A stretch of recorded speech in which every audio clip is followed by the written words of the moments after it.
大家好，我是末端，欢迎来到科技一梦星云。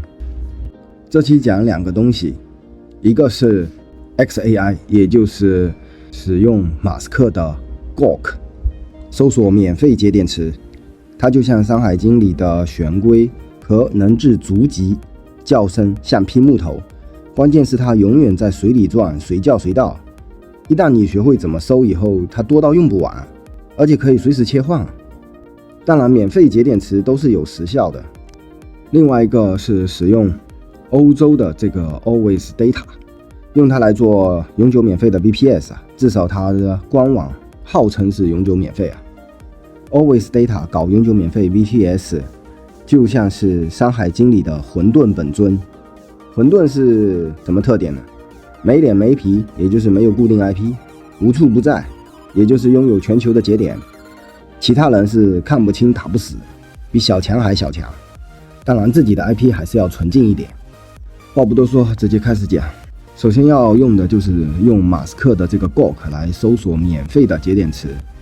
你可以直接使用 XAI， 因为它本身就是 Grok， 你可以直接到 Grok 的官网注册一个账号就能用。如果你只是想试一试，可以先点一下这个 Try Grok， 进来以后就可以直接在这里问问题了。它的模型有这些，一般情况下就使用默认的就好了。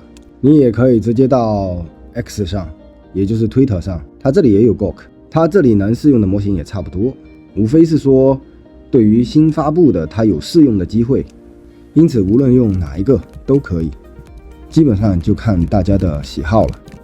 我们先来看一个 V2 的，主要是从 GitHub 上搜索有效的节点，然后以列表的形式按照稳定性从高到低进行排列，同时输出时间和推荐值，强调以列表形式输出。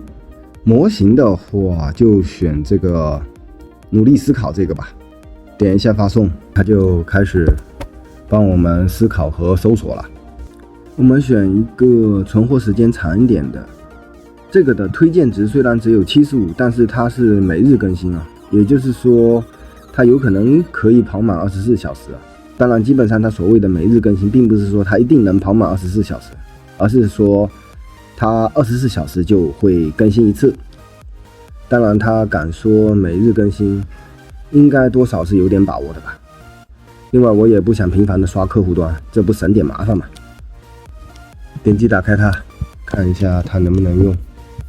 东西是肯定有的，我们在这里附链接，在客户端里点一下加号，给一个名字，这个名字可以自定义把 URL 粘贴进来。它是每一天更新一次，也就是自动更新的时间设为1440分钟。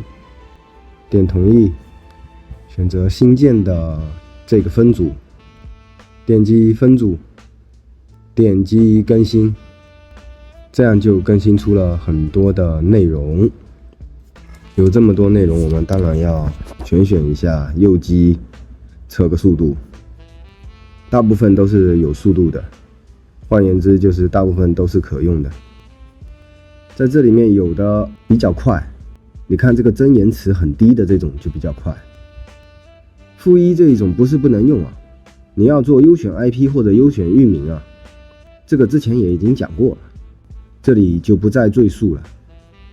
你看一下这个延迟很低我们就把这个东西设置一下，右击一下，点这个按钮激活它，在这个窗口点一下设置按钮，这样我们就找一个 4K 的8K 的视频来看一下它的速度不是特别快，但是肯定可以用再开一下 GPT 也能够正常的看见，这样就 OK 了。回到这里，它这里还有很多其他的选项这样的话根本就是多到用不完而且你高兴你可以随时切到别的地方去，这里选项反正很多，你要是高兴还可以再搜索。不用了，这个要退掉，选一下这个就可以退掉，右击删除，同意，点分组按钮，点更新，全选，再次测速。依旧是大部分可用啊。那自己去选延迟比较低的就行了。关掉。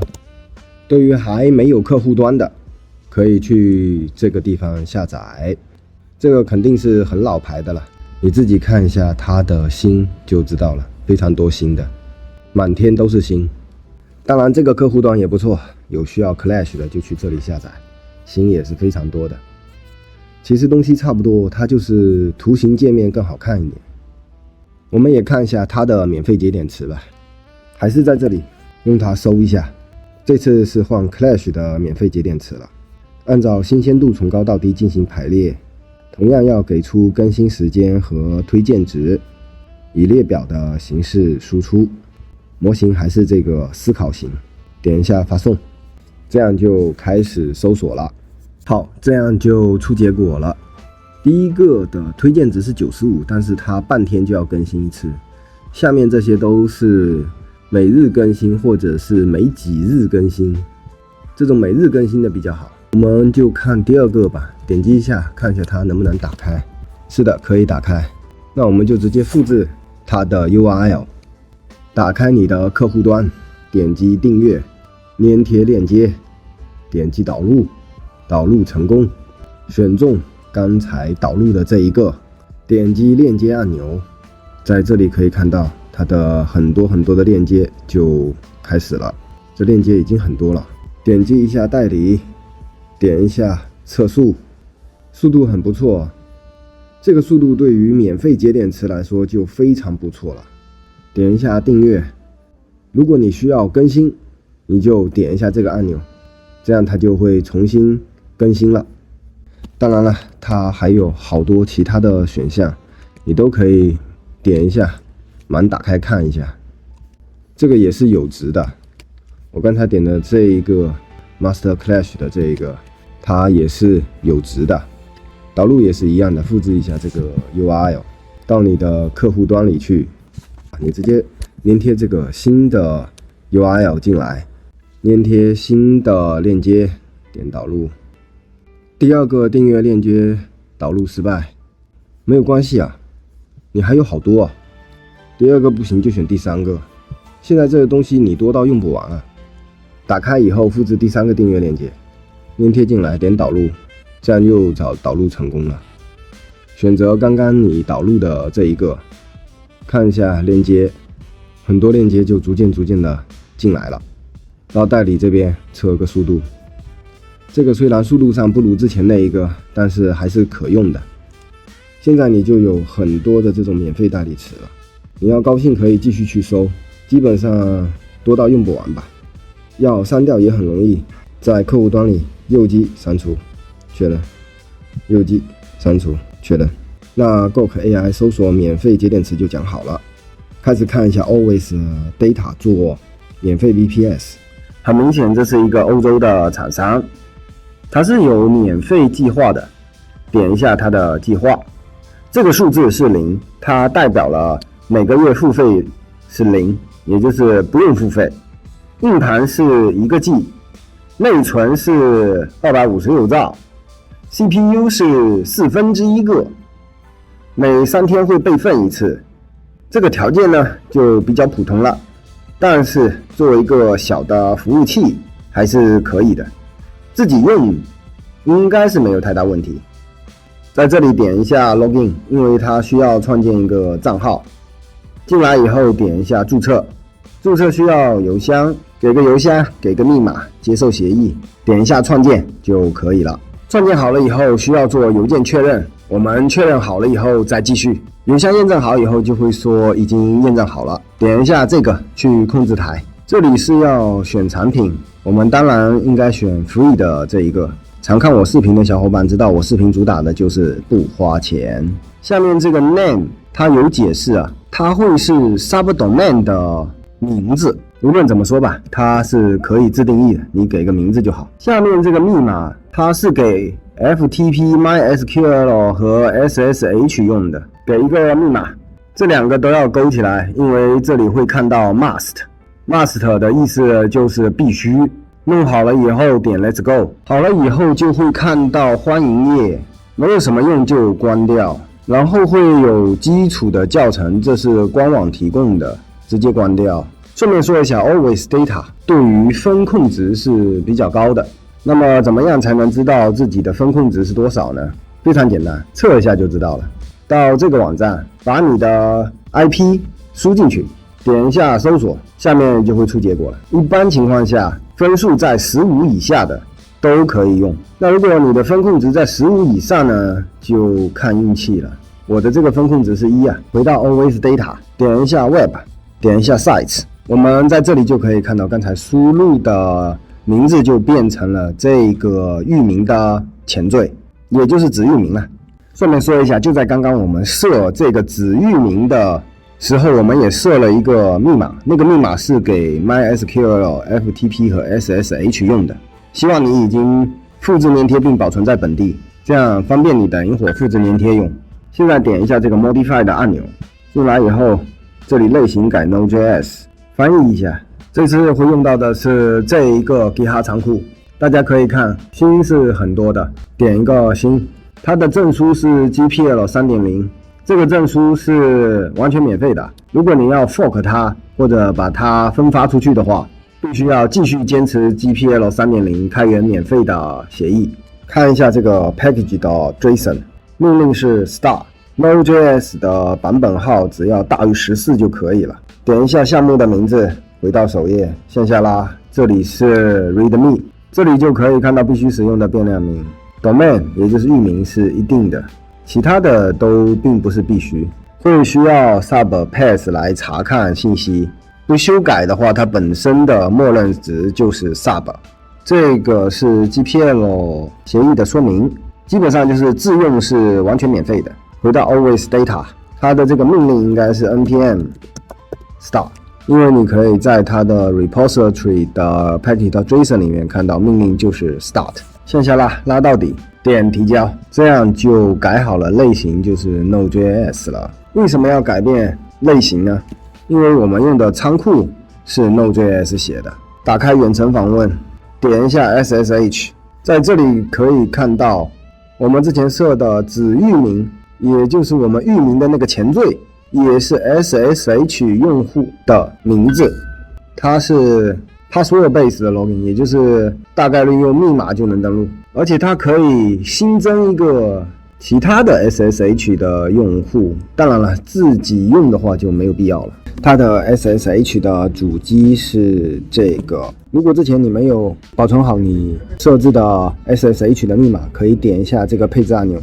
进来以后，你可以在这里重设一个 SSH 的密码，但是如果你已经保存好了，就没有必要。点 SSH 的链接，主机在这里也都已经有了。在终端里面输入这个命令，端口22，我们试着直接开始远程连接 Always Data。他问是否要继续，输入 Yes。他需要密码，把密码复制粘贴过来，按回车，这样它就连接上了。到 GitHub Repo 这里，我们不需要主分支，我们要的是 Hug 分支。选成 Hug 分支以后，点一下这个，复制一下链接，在终端里面使用这个命令加链接，给一个本地文件夹自定义的名字。这个自定义的名字是可给可不给的，给了的好处是在本地会创建一个这样自定义域名的文件夹，你好找。按回车，用这个命令进入到你刚才创建的这个新的文件夹里，用这个命令查看一下。东西都拉取下来了，和仓库的内容对比了一下，看上去好像不大一样。好像是忘记了分支的名字，没关系，退出去一下，用这个命令把刚才下载的全部删掉，输入这样一个命令，这就是我们要的分支的名字了，也就是这个名字。到 GitHub 这里点一下 Code， 点一下复制按钮，拿到链接，连贴到这里，给一个本地自定义文件夹的名字，按回车，用这个命令进入到本地克隆的那个文件夹里，用这个命令再次查看。好的，这一次的内容和 repository 的内容是一样的，它不会再多出这个 web hosting 这种东西了。用这个命令清理一下页面，用这个命令再次显示一下里面有什么，用这个命令把 Dockerfile、license 和 readme 删掉，因为不需要。再次查看一下剩下些什么。对，这3个就是我们需要的了。在本地打开你的文档，首先打开这个 index.html， 使用文本工具打开就可以。我们主要是把这个首页修改一下，改成一个简单好认的内容，点保存，保存好了点关掉。改好了 HTML 的文件以后，我们就开始改 index.js 这个文件，用文本编辑器打开就可以。首先要改的就是这个 UUID， 在网络上随便找一个 UUID 的生成器，复制一下，选中 UUID， 删掉，粘贴新的 UUID。哪吒的话能不用就不要用了。然后是要改域名啊，域名是在这里，选中 sites， 复制一下它，这就是我们的域名了，粘贴进来。订阅路径的话，你可以不改，盲改一下吧。这个名称是可以自定义的，留空也可以，自定义也可以。端口给一个自定义的端口，但是这个端口是有范围要求的。在这里，在 Advanced 底下点 Service， 点添加一个 Service。我们为什么要添加这个 Service 呢？这个 Service 有监控的作用。换言之，如果这个小的服务器崩了，或者不知道怎么回事，它宕机了，我们会需要用这个东西重启啊，也就是所谓的自动保活啊。依旧是用 npm start 命令啊。用 npm start 命令的作用就是一旦它宕机了，就用 npm start 给它重启啊。那什么时候会使用 npm start 的命令呢？把这个勾起来啊，就是在服务器停止的时候啊，然后点提交，这样重启的 npm start 命令就设置好了，这个服务也就设置好了。我们点一下设置啊，你会看到它的端口范围是8300到8499啊，所以在这里我给的这个端口号是不对的。应该要在8300到8499之间啊，输入一个8300到8499之间的端口号，可以帮助我们自动保活啊。然后全选 index.js， 到这里来做一下代码的混淆，把 index.js 复制粘贴进去，点一下混淆，这样就好了。全选复制到 index.js 里面替换掉，保存，保存好了就关掉。那这样该改的就都改好了。现在我们需要把刚才修改好的文件上传到 Always Data 的 SSH 的服务器里，就是这么3个文件。你需要已经连到 SSH 的服务器上，这样你才会知道你的 IP 地址。还没连上的，可以到 Always Data 这里 SSH 的页面底下看到用户名，看到主机。你如果保存了密码最好，如果没有保存密码，点这个修改按钮进去，改一个新密码。它用的是密码登录，端口号是22，这个是默认端口。我们已经知道了用户名，但我们现在还需要知道 IP 地址是多少。输入这个命令，按回车，在 Ethernet 0底下，我们不需要这 IPv6 的，这个就是 IP 地址了。复制一下，保存到你本地一个你方便复制粘贴的地方，然后在你本地 repo 底下用这个命令把 index.html、index.js 和 package.json 传到你的服务器上。这个是用户名，这个是你服务器的 IP， 这个是你服务器 IP 的当前地址，或者叫当前目录。按回车，它在问是否确认要传输，选 yes。这里会要求你输入密码，这个密码也就是之前那个 SSH 的密码，输入，按回车。这样它就开始上传了，很快这3个也就都上传好了。然后回到你已经登录的 SSH 的服务器的终端，用这个命令查看一下，这样你就会看到在 SSH 的服务器上会有这样3个文件。你在 Always Data 这里可以看到类型是 Node.js， 那么要启动它就比较容易了，我们只需要输入 npm i， 按回车，安装一下依赖就可以了。安装依赖会稍微等一下，但是也不用等很久啊，好像只用了7秒钟。基本上安装好了就可以开始用了。点一下，打开这个链接，这就是刚才改的那个玩具的页面。没关系啊，这只是一个页面而已，它是有点问题，不过这不是我们的重点，我们的重点是订阅链接。刚才我改的订阅链接是 bus， 所以我在这里加上/bus， 按回车。好，这就是我们期望看到的内容了。整个复制一下，然后到客户端里点加号，创建一个新的分组，随便给一个自定义的名字，点同意，选中新建这个分组，粘贴，全选，测速，它们都是有速度的。顺便说一下，如果有需要客户端的，不仅可以去 GitHub 下载，也可以直接用 Homebrew 进行安装。那这个 Always Data 做 VPS 也就讲好了。顺便再说一下，它的保活是在 Advanced 底下 Service 里面创建一个新的 Service 啊。我们点一下配置文件去查看一下，主要就是给 npm start 命令啊，触发条件是在服务器宕机，也就是服务器停止的时候啊。这些都填好了以后，点 Submit 就可以了。如果还需要使用 Cloudflare 加速一下的话呢，会用到这样一个 repository。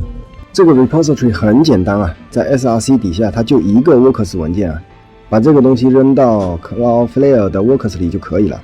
在这里需要把这一个名字改成你真实的 URL， 也就是这个 URL 啊。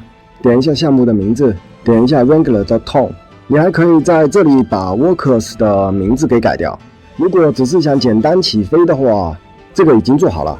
如果想加速才要继续啊。有想要加速的小伙伴，快速看一下如何的用这个 repository。在大佬的 repository 里面也有一段这样的加速代码。我做的这一个只不过是把 Wrangler 当做一个依赖安装在项目内啊，因为我不喜欢 Wrangler 进行全局安装啊。点一下项目的名字，回到首页，向下拉，这里就有使用方法了。复制这一段命令，粘贴到终端，给一个自定义的文件夹名字，按回车，它就开始下载了。用这个命令进入到刚才的 repository 的文件夹里面，用羊命令安装一下它的依赖，然后你要把它所要加速的 URL 变成你自己的 URL， 也就是 Always Data 里面给的这个 URL 啊。复制一下，回到终端，用这个命令打开 works.js， 输入 A， 然后删掉这个虚假的 URL， 粘贴真实的 URL， 退出保存。用这个命令看一下是不是已经修改好了。是的，确实已经修改好了。然后用这个命令查看一下 Wrangler.tom， 你在这里是可以改它的 worker 的名字的。换言之 Cloudflare 上 worker 的名字是可以自定义的。那我这里就不改了。如果你确定你的 worker 没有重名的话，就可以不改。这些都改好以后，在 GitHub 里向上拉到 package.json。我们先需要 login 到 Cloudflare 上去，复制这一段命令，在终端里运行这样的一个命令，这样就会开始 login 到 Cloudflare 上了。它会弹出一个界面，让你进行登录。一旦登录成功了，就可以进行部署了。但是要先在这里登录，我们等登录好了再来看。login 进来以后，点一下 Allowed button 就可以进入了。看到了这个，你就可以把这个页面关掉了。登录以后，复制这一段命令，然后在终端里面形成这样一个命令。如果它能够打印出你的 Cloudflare 用户的详细信息，那你就是登录成功了。不过刚才我们也已经看见登录成功的祝贺页面了，所以这个命令是可选的。这个是本地开发用的命令。我们直接开始这个部署，选择这个部署的命令，复制一下，在终端里形成这样一个命令，按回车，这样就开始部署了。稍等一下，其实也挺快的，因为我们本身脚本就比较小。部署好了以后，你可以到你的 Cloudflare 上，这个时候你最好已经有一个已经托管在 Cloudflare 上的域名，把这个域名复制粘贴一下，放到一个你等会方便复制粘贴的地方。点一下人头，点一下语言，点一下简体中文，你可以选择你喜欢的语言。语言选好了以后，点一下 Compute， 点一下 Works and Pages，我们去看一下刚才我们部署的那个 Works and Pages 是否存在。是的，这个已经部署上来了。你可以看一下这个名字，然后回到 GitHub Repository 里面，在 Wrangler.tom 里面，你可以看到名字是一模一样的。当然这个名字是可以改的，它是可以改成你喜欢的名字的，在本例中我就没有改了。点一下 Works 的名字，我们要进去做一点设置。点一下设置，在域和路由这里点一下添加，选自定义域，前面是一个自定义的域名，也就是一个自定义的子域名，后面这一段是你已经托管在 Cloudflare 上的域名，然后点添加域，然后点这3个点的按钮，点禁用域，点禁用，顺道也禁用预览，这样就可以防止 Works.dev 它本身的 URL 被滥用了。然后点击账户主页，我们要做 DNS 的一些设置，点一下这个你使用的域名，点一下 DNS， 点一下记录，点击添加记录，添加一个 A 记录，名称就是刚才那个子域名的名字， IP 地址可以随便给一个，比如 192.0.2.3， 基本上 192.0.2.0 192.51.100.0 以及 203.0.113.0 这3个频段的 IP 都可以随便写啊，因为它们叫做示例 IP 啊。代理状态要打开，然后点保存，已经存在哦，这个已经存在了那这个就不用了。那接下来在这里点一下编辑，把这个自定义的域名复制好，保存在一个你等会方便复制粘贴的地方。打开你的客户端，双击一下，开始编辑，把这个替换掉，这个不动，伪装域名也要替换掉， SNI 也要替换掉，这样这一条就改好了。原来它们速度是差不多的，比较一下它们的速度会不会有一点差别。全选测速，可以看到在 Cloudflare 加速以后，这个修改好的这个有 Cloudflare 加速的这个链接速度会稍微快一点。那用的呢就是这么个 repository， 它安装好以后所有的命令都在这里了，而且 Wrangler 不需要全局安装。这期讲了2个东西，一个是用 Gawk 来搜索免费的节点词，那这个方法几乎可以说是取之不尽用之不竭。另外一个是用 Always Data 做免费的 VPS， 它网站本身是号称永久免费的，而且它是可以用 Cloudflare 做一点加速的。有兴趣的小伙伴可以试一试，请点赞订阅支持我的创作，谢谢。